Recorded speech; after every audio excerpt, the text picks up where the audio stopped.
Sampurasun wilujeng uyah kieu dulur di lembur baraya di kota.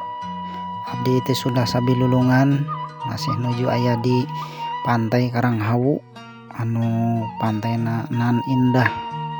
Ternyata pantai Karanghawu ieu teh aya sejarahna dulur-dulur. Nyaeta menurut penuturan warga sekitar aya karang siga hawu. Mun bahasa Indonesiana hawu teh nyaeta tungku api buat masak nya dulur. Baheulana teh aya 2 hawu nyaeta dulur di pantai eta teh. Tapi ayeuna atos rusak ku ombak-ombak nu sakitu gedena. Jadi tinggal katingali karang-karangna hungkul nya dulur.